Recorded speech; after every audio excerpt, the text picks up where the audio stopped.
extreme outdoors. If you've killed a mature bull elk, you're among a fortunate few. In most areas, bulls at least 7 years old make up 1% of the herd. Access to them is limited by a draw, and in top units the odds of pulling a tag are less than 1%.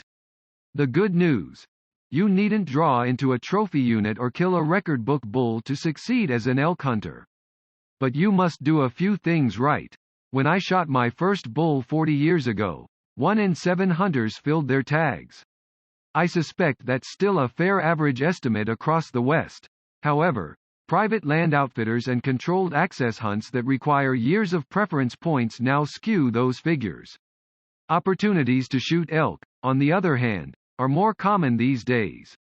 As hunters confess blunders less eagerly than they recount kills, it's hard to know how many elk would fall if hunters made no mistakes. Perhaps the elk keep track. Elk Lessons 1. Mistake. Chief among failings, according to outfitters, is a hunter's sorry state of physical readiness. Elk country isn't all steep, high, rocky, and strewn with jackstraw timber, but that's often where hunted elk go. Saying, "I'm just a little slow," doesn't negate the fact that elk are not slow. They live in big places and cover distance very quickly. Lesson. At a minimum, walk or jog for several weeks prior to your hunt to get your legs and lungs in the best shape possible. 2. Mistake. Many riflemen shoot poorly without a bench. Over the years, I've muffed several shots that seemed at the time to be too easy to miss. As a guide, I've seen clients drill golf ball size groups from a rest only to miss beach ball size vitals with hasty pokes at elk. Lesson. Practice regularly with a paper bull's eye from sitting, kneeling, and off-hand positions. A .22 makes practice affordable and more comfortable. Determine a 90% kill sight picture, and fire only when you have acquired it. 3. Mistake. Long-range rifles often handicap hunters. Once, before I could stop him, a client crippled a far-off elk when we could have gotten closer. Another fellow who'd zeroed his rifle at 400 yards overshot a bull at 200. Heavy rifles also slow your step, tire you in the hills, and keep you from wanting to venture into the best elk cover. Lesson. Limit your rifle weight to 9 pounds. Zero at 200 yards. Hold center to 250. But most important, always get as close as you can. 4. Mistake. While I'm fond of iron sights, scopes are faster, with elk and reticle appearing in the same plane. But you lose target acquisition speed, brightness, and field of view when you crank up the magnification. I've killed elk at 300 yards with 3x magnification. High power once cost a client an easy shot when he couldn't find 2 bulls in his scope as they trotted by at 60 paces. Lesson. Keep your scope at 3x or 4x. You'll have time to dial up for long shots. 5. Mistake. Often on elk hunts, a good option can scuttle a better, easier one. Topping a ridge long ago, I glassed across a draw at meadows and second growth that screamed elk. A few minutes later, as I glassed the slope, a twig snapped close by. The bull that had stood there surely wondered why I didn't fire before it bolted. Lesson. Look near before you look far. 6. Mistake. Elk hear well but dismiss some noises. Once, I sneaked into an aspen copse on an elk trail, pacing my steps as an elk might, and I passed a bedded cow at 4 yards to kill a bull. Padding along other tracks, I've surprised bulls that were bedded just feet away. Some were so astonished that they stood for a shot. But hunters who talk loudly or let their gear clack and rattle as they walk send elk packing. Lesson. Move like an elk where elk move. If you must communicate, whisper.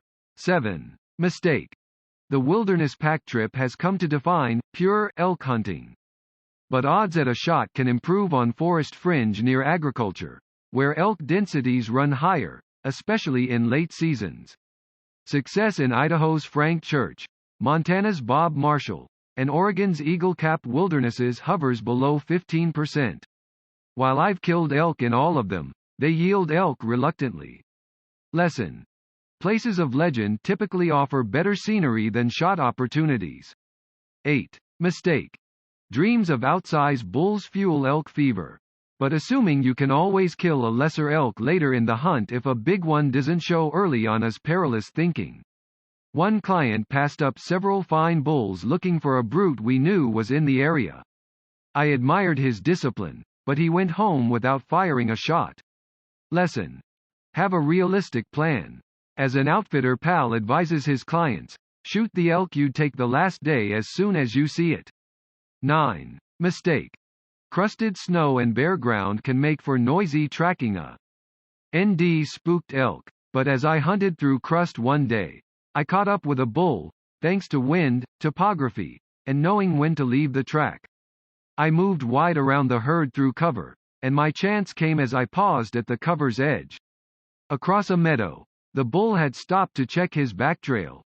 Lesson: tracking can produce, but always assume that the elk are stopping frequently and looking back. 10. Mistake. While taking a friend on a hunt, we passed a thicket in the dark and heard elk. He wanted to stop, but I urged him on. We ignored the animals and kept climbing. At dawn, in some Douglas fir, the flick of an ear caught my eye. The bull fell to his .300. Lesson: hiking past elk early puts you where elk don't expect hunters to be. Don't stop in the dark to listen for elk. They'll spook. Hike purposefully. The elk will let you by, and you'll shoot one later. 11. Mistake. Many years ago, when bugling to attract bulls was still a novelty, a pal insisted on shadowing a herd bound for shade at dawn. The bull thought him a pest and left. That afternoon I probed the timber silently toward a sometimes vocal elk. At last I glimpsed him long enough for a shot. Lesson: rutting elk sometimes respond to a bugle by moving away. Still hunt toward a noisy bull, and be aware that he might lie beyond alert cows. Look for more tips at www.extremeoutdoors.ca.